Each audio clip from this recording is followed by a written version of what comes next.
Thank you so much for attending. We are hosting an emergency town hall because unfortunately the Arizona State Senate has passed a budget that does not work for everyday Arizonans. So we're going to go into the details there. We're so honored to be joined by this incredible panel. We have David Lujan from Children's Action Alliance and Arizona Center for Economic Progress. We have Melinda Ayer from Civic Engagement Beyond Voting. And we have Raquel Mamani and Nikki Indikovich and myself from Save Our Schools, Arizona. Oh, all right, there we go. So I'm going to move through a couple of slides. First of all, I think it's just important to underscore where we are as a state and to paint the picture of where we could be. So most of you on this call probably know that we're 50th in the nation when it comes to per student spending. I'm a teacher and a parent, and I know how much this impacts my kids, my students. We have massive teacher shortages because we have horrible working conditions and low teacher pay. We are lacking counselors, nurses, librarians, the arts, you name it, in our schools. And then when we look beyond our schools, we are lacking basic public services for everybody, whether it's roads, transportation, healthcare, safety. So this isn't just about schools, it's for all of us. And the main reason for that is our shrunken general fund, which goes to fund all of the things I just mentioned. And when we don't have enough money to cover our costs, everybody in the state suffers. I always like to look at what's possible for our state and to think about what the future could look like. We know that we could have full day kindergarten in Arizona funded. We could have reduced class sizes to benefit our children. We could have repairs for our buildings, for our buses. We could have special education that's funded.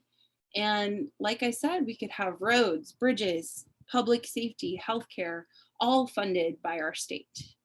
But instead, our state Senate, and unfortunately tomorrow, potentially our state House, are passing a budget that undermines all of these possibilities and ensures that they won't happen next year or for many decades to come. So we're extremely worried about the budget that's being proposed, and that's why we called an emergency town hall. So I'm going to turn it over to David Lujan, who will dig into the budget. Thank you, Beth. So I really liked the slides that you just showed about what we could be doing if we had the revenue. And why we have such a missed opportunity this year is because we do have the revenue to invest in all of those things this year.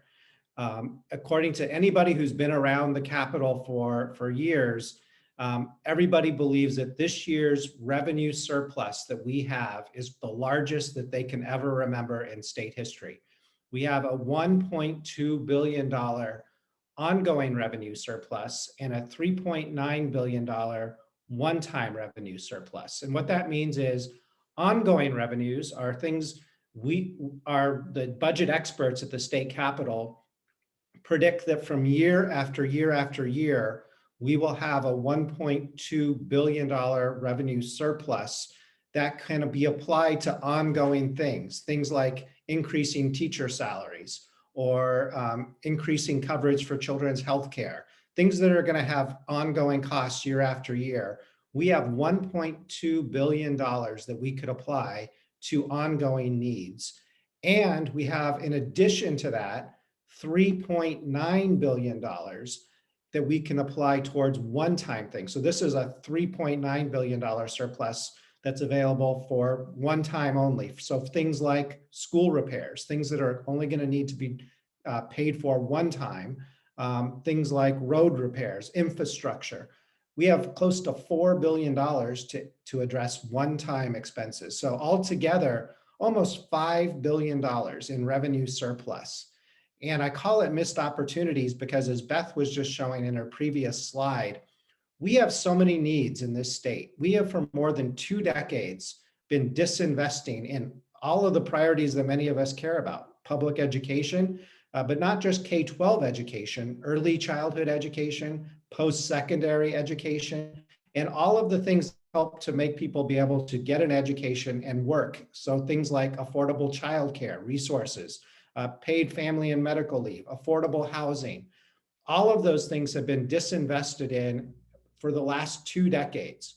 And so this year, we have the opportunity to invest and make our state have the investments that our communities need so that people can thrive. Just this week, the Annie E. Casey Foundation came out with its annual Kids Count survey. And that survey looks at every state in the country, and they ranked Arizona 40th in the country in child well-being. And they look at 4 different categories. They look at economic well-being, education, healthcare, and community. And in all 4 of those areas, we are in the bottom 10, in many cases, are in the bottom half of the country in terms of child well-being. And so those things require investments, things like investing in healthcare. We have the 4th highest amount of children who do not have health insurance coverage in the country. It would only take a $12 million investment to provide healthcare to thousands more children in Arizona. $12 million investment when we have a $1.2 billion revenue surplus is a relatively small investment that could change the lives in so many Arizona children. Yet this budget doesn't include a dime in additional money for children's health insurance when we have this revenue. And why is that? The next slide will show you in terms of the missed opportunities. We are basically giving away all of this ongoing revenue in the form of tax cuts to the richest Arizonans. And so I don't think I can advance the slide. So if somebody wants to advance to the next one. There we go. So here is what's in the budget that was voted on and passed by the Senate yesterday, and the House will be considering this budget tomorrow. It contains more than $2.5 billion in ongoing permanent tax cuts. Permanent tax cuts, because when in Arizona, for the legislature to enact a tax cut, it only takes a simple majority of both the House and the Senate to enact that tax cut. But to reverse it later, to repeal a tax cut or to do away with it or to raise revenue, it takes a supermajority 2/3 vote of both the House and the Senate in order to reverse a tax cut later. Since that requirement has been in place since 1990, it has been virtually impossible. It's only been done once in 30 years where the legislature has been able to get enough votes to later reverse a tax cut. So that's why I say when they pass these tax cuts this week, that is a permanent reduction in those funds and will make it virtually impossible to do those investments that we talked about in the future. And perhaps that would be okay if everyday Arizonans were getting those tax cuts, but the overwhelming majority of these tax cuts are going to the wealthiest Arizonans. So these tax cuts include a flat tax, which would basically give everyone in Arizona would pay a 2.5% flat income tax. And what that does is that overwhelmingly benefits the richest Arizonans, but they're also going after Proposition 208, the measure that Arizona voters, 1.7 million Arizona voters, passed last November to raise revenue for Arizona's public schools. What they are doing, there's 2 separate measures that are attacking Prop 208. So Prop 208 said that if you are in the richest 1%, you not only pay your current income tax rates, which people were paying, but in addition to that, they would pay a 3.5% surcharge on any taxable income they earn in excess of $500,000 a year if they're a married filer, or in excess of $250,000 a year if you're a single filer. And what this proposal does is say to the rich people that the state of Arizona is basically going to pick up the tab for that 3.5% surcharge. They are basically going to take that out of the general fund to cover the tab for the wealthiest 1%. That is not what voters intended when they voted for Prop 208 last November. Voters, when they passed it, intended for us to raise additional revenue to go to Arizona's public schools. And that's not what this will do. In addition to that, there's another bill, Senate Bill 1783, that is now moving again, which would allow people who are in that top 1% to basically file a different type of tax return that takes it out of the standard individual tax return and allows them to basically circumvent paying the Prop 208 surcharge altogether. That particular bill, if it passes, would directly reduce the revenues that Prop 208 would raise by an estimated $377 million each year. It almost cuts in half the amount of revenues which could be raised by Prop 208. And why are they doing it? So that they can give a big tax cut to the rich.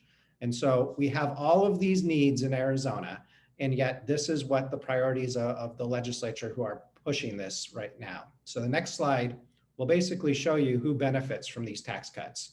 It's not everyday Arizonans. If you're an Arizona family making about $60,000 in household income, you can expect a $47 tax cut from this.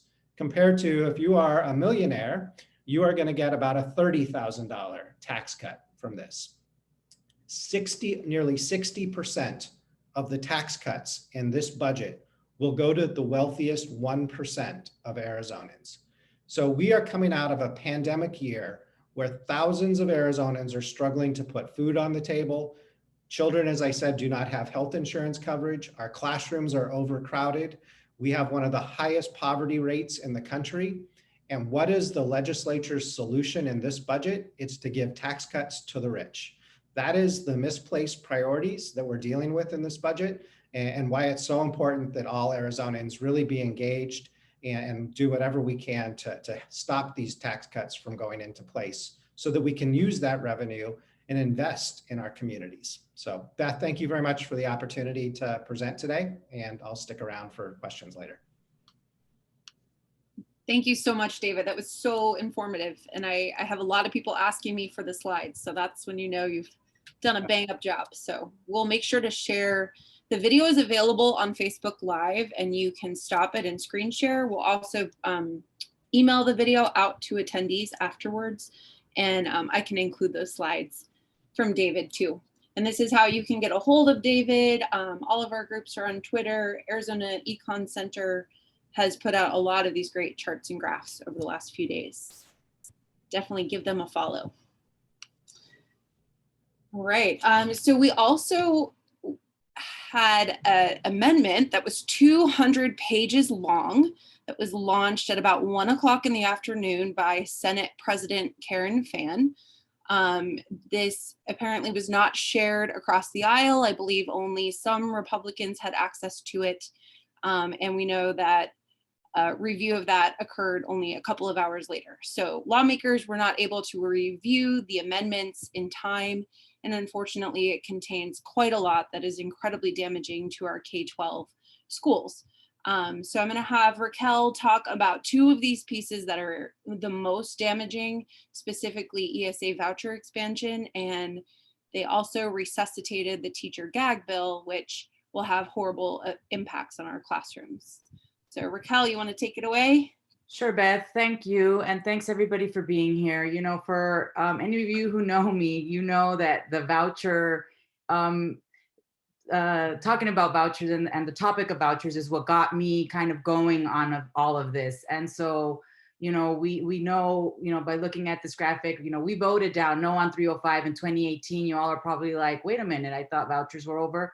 But unfortunately, they have not been over, and our work has continued actually ramping up because not only has the legislature not respected the will of voters, but they've continued to double, triple, and quadruple down, even when these voucher expansion bills have not made it through the proper House and Senate committee. So what's happening is that now these amendments that were dropped yesterday at 1 o'clock in the afternoon have resuscitated these bills that we thought were dead. So there is a massive ESA voucher expansion, expanding the eligibility from 20% of Arizona school age kids to 70% of school age Arizona's kids. So again, you remember we rejected voucher expansion with a 2-to-1 margin in 2018. And as much as they want to say it time and time again, if you go down to the legislature, you hear these people pushing these vouchers saying it's to help low-income students. We want to help kids that can't afford to go to these private schools.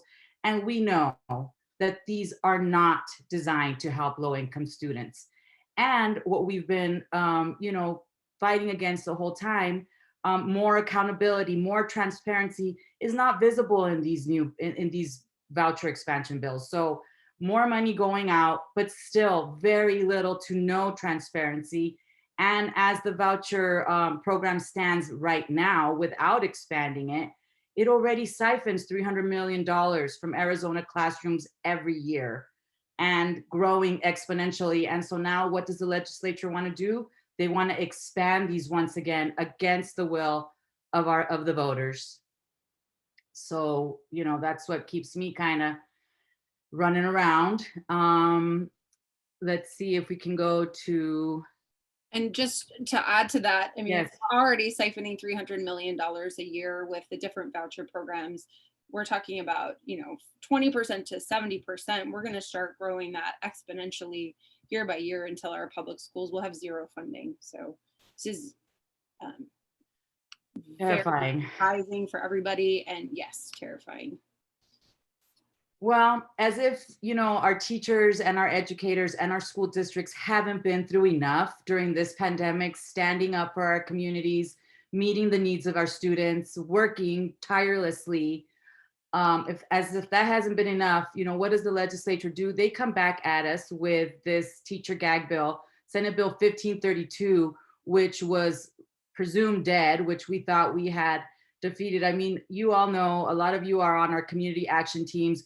We have been calling, texting, emailing for months about these bills, thinking that we had, been successful in, defeating them. But what do? They just roll it right into the budget, reviving it. So the gag bill, this thing is so terrible. It makes my blood boil every time I talk about it. Basically, this is what we're calling the teacher gag bill. It would impose a $5,000 penalty for teachers who talk about or teach controversial subjects. Now it could also potentially revoke their licenses. Not only does this have a chilling effect on natural classroom conversations that happen every day, but it's gonna make, we already have a teacher shortage, over 2,000 classrooms end the year without a permanent teacher. That was last year, that was pre-pandemic. And so what are they doing to, help educators? They're slapping them with a gag bill that will only make it worse. And, who's going to want to come teach under these conditions? We are already, we don't have a teacher shortage. We have a funding shortage. We have a shortage of people that are willing to work under these horrible conditions. So this is only going to make it worse for our teachers, instead of focusing on bringing teachers in, giving them a livable wage, and, making it to where we have a great place for teachers to work. Why do we have teachers leaving our Arizona schools for any place other than Arizona, our neighbor states? Is because Arizona is making it horrible to work for that state. And we are also at the bottom of the barrel in what we will pay you as we punish you for doing your job. So this is all rolled in to this horrible budget, which will be voted on in the House tomorrow. And it certainly buys into the fear mongering that we're seeing at the national level, and really doesn't treat our teachers as the professionals that they are, the trusted professionals who we put in front of children every day, and we trust to teach the curriculum as they see fit. And our teachers are incredible. So we wanted to pivot a little bit. This has been, nothing in Arizona at the legislature is ever traditional or really done in like the most transparent way. But this year has been even worse, a little bit of an aberration. And so I wanted to give Melinda a chance to talk about civic engagement this year and how they're sort of using COVID as an excuse and shutting citizens out of the process. Yeah, thank you, Beth. So we're all here because we understand the process of civic engagement. And the process of crafting and passing laws cannot happen in a bubble. Under the process of representative government, it's vitally important that our laws be created with input and consent from the public. But under current Senate rules, we literally cannot be civically engaged. The public is being shut out of the process. The Senate building has been more or less closed to the public since March of last year. For much of that time, this was because of COVID, but they dropped the pretense several months ago, and now they're not even pretending to care anymore. Back in February, Senate President Fan deactivated reporters' Senate access cards. She didn't give them any notice, revoked access to the Senate floor. She locked the doors and posted guards outside. Now, the Senate's own rules do say the gallery, committee, and caucus meetings are to be open to the public, but Senator Fan has kept people locked out of the People's House as recently as yesterday. Back in March, the Senate dropped their mask mandates. Senators are roaming the building at will, but the buildings are closed to the public. The reason that she gives is COVID, but a reporter asked her some pointed questions about that, and she answered honestly that she doesn't want anyone around to get in lawmakers' faces. And when the reporter pushed back against that, she said she was joking. So these are our elected representatives who are honor bound to serve us, our constituents. Our taxes pay their salaries and for the building they're using to conduct their closed business in. And the policy changes they're pushing through are deeply unpopular with the public. So the only conclusion that I can come to is that they're keeping people locked out because they know that their policies are unpopular and they don't want to hear it. And so to lawmakers, I would say open the building to constituents who want to be engaged in the process. Let us give our testimony in committee, even though it takes your time. Listen to us when we tell you what kind of laws we do and do not want. And let us in the freaking building when we want to watch you do your jobs. The state of Arizona consists of more than the high dollar donors who finance their campaigns to get them elected. So for regular everyday folks who want to be involved, it has been difficult this year, but there are ways still, even still, that we can make our voices heard. And my friend Nikki is great at that. Thank you. Oh, Melinda, I love following you because you get me hyped up and then I can hype everybody else up. So I share Melinda's frustration deeply with the lack of access given to our representative government here. I live 2 hours from the Capitol. I'm a constituent of President Van, and I drive down there frequently to be told I'm not allowed to access the building, just so I can say I was there, I tried. I've done my part. I kept my end of the bargain up. And for us to be consistently told we cannot be in our building that we pay for and they occupy in a short-term manner, it frustrates me to no end. And I think what it shows to everybody watching is that these are not policies for us. This budget is not for Arizonans. And we know this to be true because if it was, they would be opening their doors and sharing publicly about what they're working on and how great it's going to be for us. It's not about us. What I do notice down there is that certain people are given access. We saw lobbyists wandering around maskless while we were locked outside. We have seen out-of-state legislatures and lawmakers from other states coming in and meeting one-on-one with our lawmakers that are telling us no in their office in groups without masks. There's access given at the Capitol, but it costs money, and parents and teachers aren't paying for access to our government. And so we're being locked out. So on top of all the other things, I think that's really important. What I would urge everybody to do while we're talking about our K-12 schools is to apply pressure about the lack of transparency in our government as well. I emailed my representatives and I let them know on the record that I was disappointed that they were shutting me out of the process. I think everybody should do that. That should be a regular call to action anytime that you see them not giving access to the public. If Karen Fan was concerned about COVID, they could get around that. If that was a valid concern, there are many ways to make it accessible. There are states across the country that have made their government accessible during COVID to their citizens. There is simply no excuse to lock everyone out of the building. So while you're reaching out on K-12 issues, I would encourage you to also hold their feet to the fire on this lack of transparency and lack of access for voters. And remember, you pay for that building that they are borrowing to do your business, period. That is yours. I call it my capital. I am very upfront about the fact that it is my building because I pay for it. It is your building as well.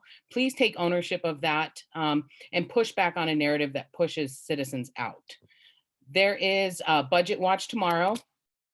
We don't know what that's going to look like because of these restrictions, but you don't need to know what it looks like. Just show up and we will sort it out together. If we can't get in, then we'll find creative ways to get their attention, and we'll bring it to the entire state's attention that we're not in and we can't access our government. And these are the things that are happening. So definitely show up. It's extremely important that you physically be at your Capitol as frequently as possible. And I know that's difficult because this is like the never ending session here, but eventually it will wrap up and we can take a break. But for right now, we need to be boots on the ground at our Capitol while they're doing this business. If it's going to pass, then the least that we can do as parents and teachers here in Arizona is make it as difficult and as uncomfortable as possible from where we stand. Easy tool to email your lawmakers. I love this because I can do it in no time. It's wonderful. If you haven't done it, please do. It's a really easy reminder that they have hundreds of people watching everything that they're doing. One thing politicians that are doing shady things don't like is us calling them out on it consistently. If you're emailing them weekly, they're getting frustrated by that. And they know that you're going to share it with your neighbors, your community members, and on social media. So keep that pressure up, make it consistent. Don't ever let them take a breath while they're behaving like this, ever. Beth, do you want to cover the 2 reps specifically, or Melinda? Sure, I'd be glad to. I'm actually going to flip to the next slide, which has a beautiful, wildly bright graphic, which has the information as well, and we can put that in the chat. We have 2 representatives, Representative Joel John, who's from the West Valley LD4, and Representative Michelle Udall, who is a teacher in the Mesa area, and both of them have indicated that they are not in support of ESA voucher expansion. They've indicated this to many people over the legislative session. So it's important to ask them to hold their ground. It can be very difficult once these policy pieces are baked into a budget. It's harder for politicians to oppose the entire budget or the entire K-12 amendments and piece. So please make those phone calls. They are both Republicans. We know that in the House, there are 31 Republicans and 29 Democrats. So even one vote from the the majority party will basically mean that they're going to have to go back to the drawing board and find a better budget that actually works for Arizonans and for our schools. So Kate, our digital person, put in the chat that the graphic can be found on our social media. So we'll be putting that out. It would be wonderful if you could help spread that information too. And I can also copy it and put it in the chat. And I know sometimes we just get tired at this point in the year and we think, well, you know, I've already emailed them 50 times. What is one more? But I think timing is really critical. We basically have a 24-hour window to affect change on this budget. And after that, it could very well be too late. And as David said, I mean, this is not an impact for a year or 2 years. This is a forever impact. These tax cuts require a 2/3 majority of the legislature to overturn. And as Melinda will tell you, the 2/3 of the legislature does not agree that the sky is blue. I guess it wasn't very blue today, but you get my point. So unfortunately, those tax cuts will remain in place for many years to come. So we have a lot of amazing questions in the chat. I think what I'd like to do is stop sharing my screen so that way we can give full view of everybody's pearly whites. Give me a second. All right, there we go. And I'm going to try and sift through all of these amazing questions. Truly, I was like typing furiously the whole time. there are a lot of really great questions about the legal nature of all of this.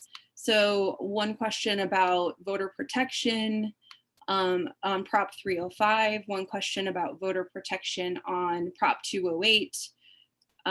David, do you want to tackle voter protection?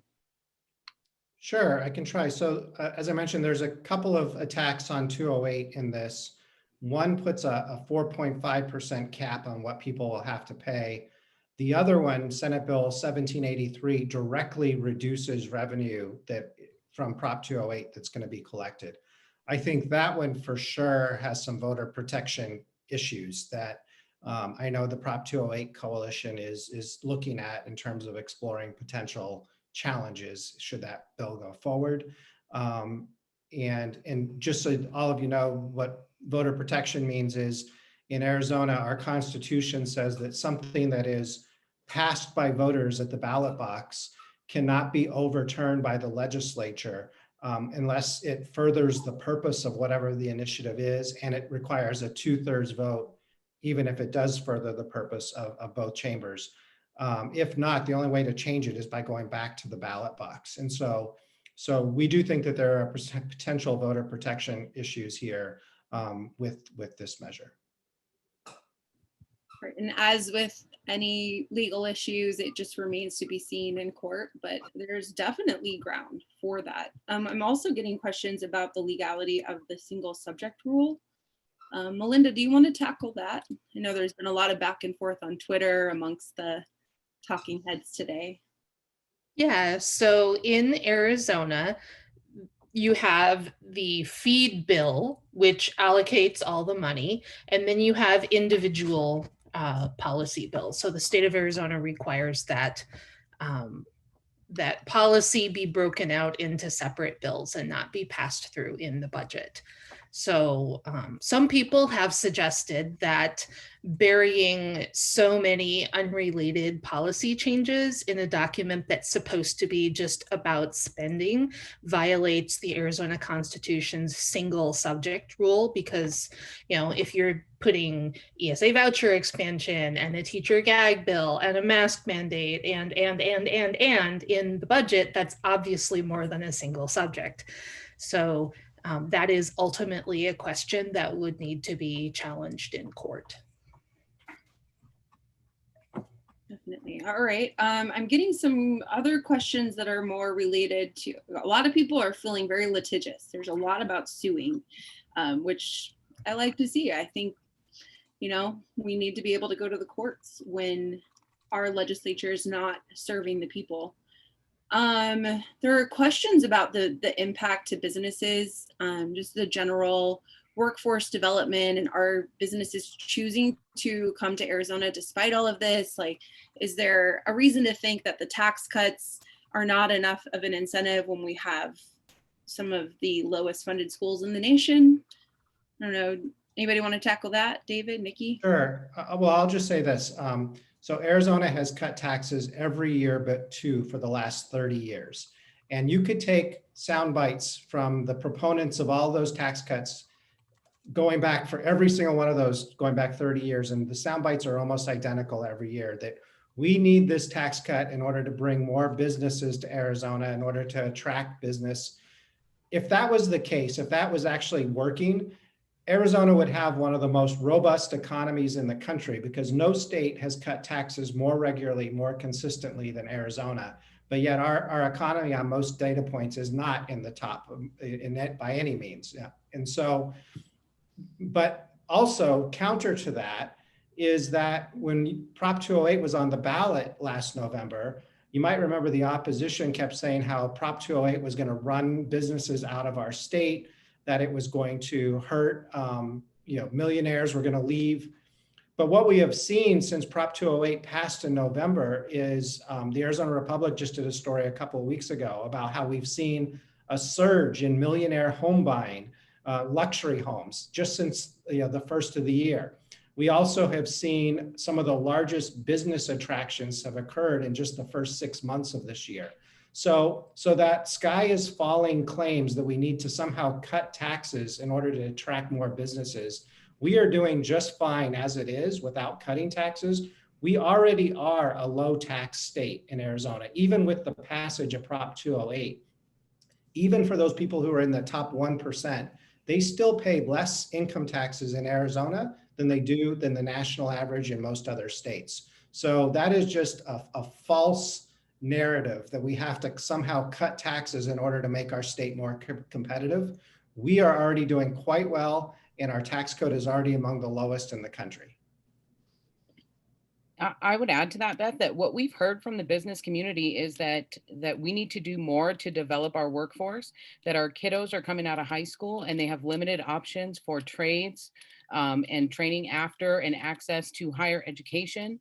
So if we're going to talk about the business community, we need to be really honest about what defunding K-12 programs does to our workforce. Specifically, if you look around CTE and the trades, we've got construction firms here in Arizona that have hundreds of open positions.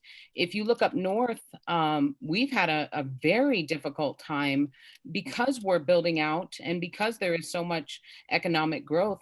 Our construction trades can't keep up with that. We have plumbers and electricians that are signing $5,000 bonuses just to incentivize people to come in. And if we don't invest in K-12 education, we will never fill out those positions. Our kids will not stay. You know, they'll leave the state, and we don't offer them services to make them want to stay. And that, I mean, we are very dishonest when you hear that economic policy isn't tied to K-12 policy. We see it in many other states where there's workforces have suffered because of the policies that have been enacted from kindergarten all the way to 12th grade. Even you could even look at community colleges in Arizona as a real tale of how you damage business in a state. I couldn't agree more. Okay, so I'm getting a couple of sort of technical questions, and then I think we need to do another call to action because I'm still getting questions about, you know, which lawmakers and what has the most impact. So I'm going to come back to you, Nikki and Raquel. Melinda, can you tell me what happens if they do not pass a budget by the end of the fiscal year on June 30th? Well, nothing good. That's the short answer. The long answer is the state shuts down for lack of permission to spend the money it takes to keep things running. So people don't get their unemployment checks. People who have access or the state funded version of Medicare can't see the doctor. There are problems with education. You know, summer school could shut down. Like everything that is funded by our state government would shut down. And it's possible that there are some federal dollars, like the Arizona Department of Education could step in with federal money to try and plug the gaps. But tourism is another thing. So our national parks like Grand Canyon, this is prime tourist season. The Grand Canyon could shut down.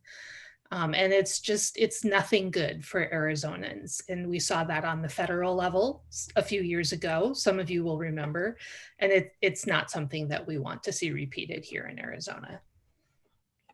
Right, we had another technical question that I think you were gonna grab. So there's some questions about the fact that, you know, just a week and a half ago, feels like longer, Representative Cook was off the budget and the League of Cities and Towns was opposed. And now all of a sudden we have this shift where some mayors, not the biggest cities, but some mayors have signed on to it. What's going on? So Representative Cook's concern was that the state has a cost sharing, revenue sharing agreement with cities and towns.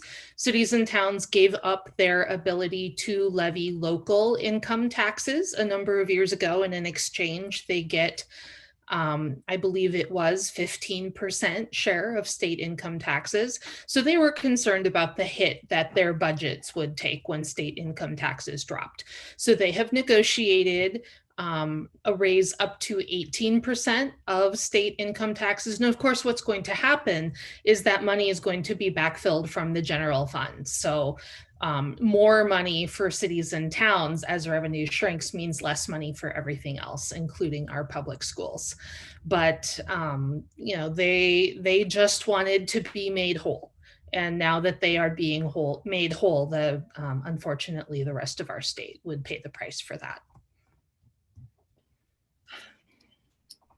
So I got ejected from the Zoom by Zoom. So I don't have access to all of the questions. So I truly apologize if I miss any. I'm going off of my memory here. But I do remember seeing that some folks are a little bit dubious about how they can have an impact. They want direct action. I know we'll reiterate that we want to have everybody down there in red at 10 o'clock at the House Gallery, but what are some other actions, just to repeat? Nikki, Raquel?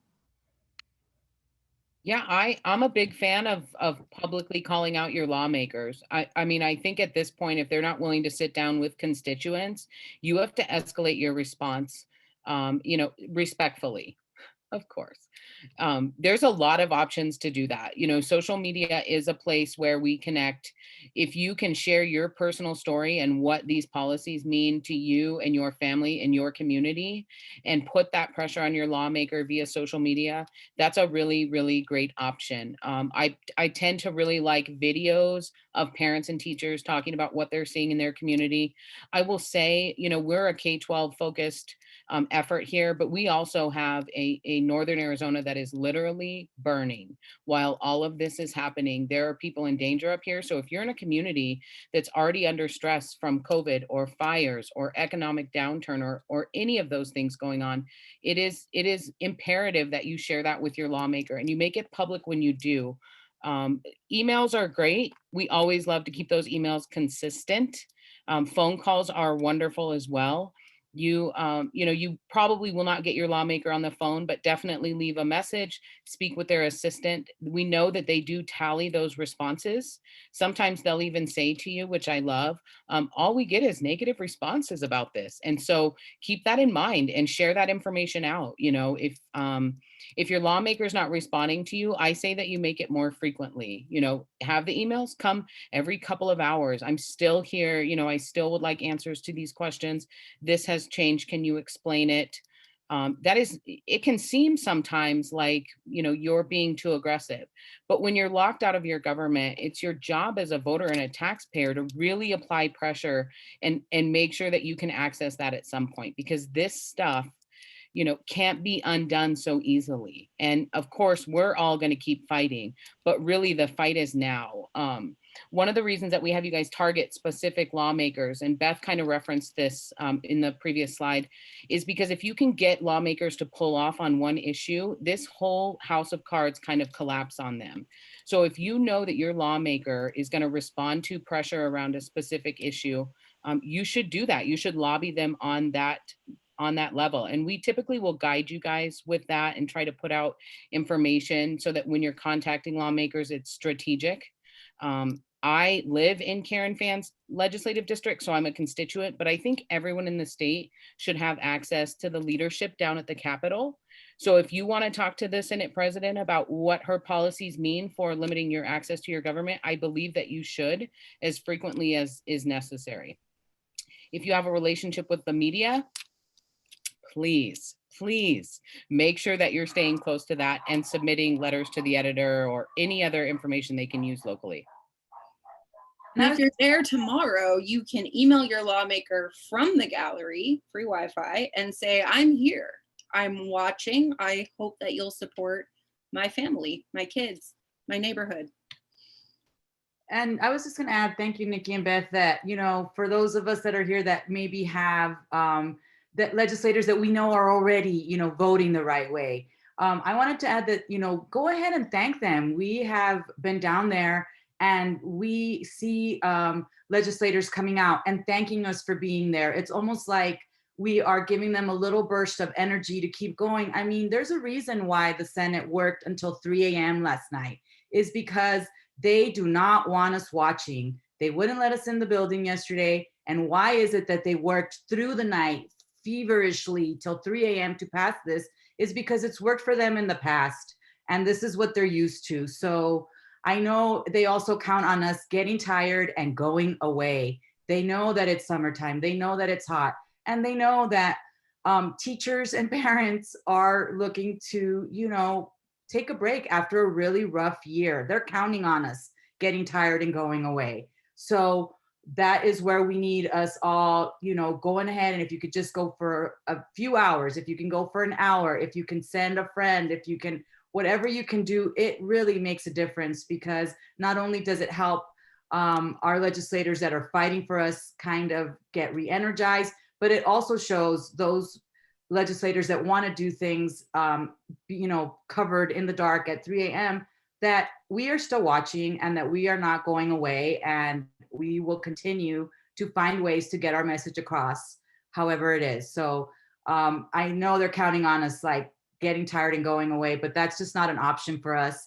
And it's not an option for my kids or my kids' kids or their children. So that's what kind of keeps me going back, even when I'm beyond exhausted. I'm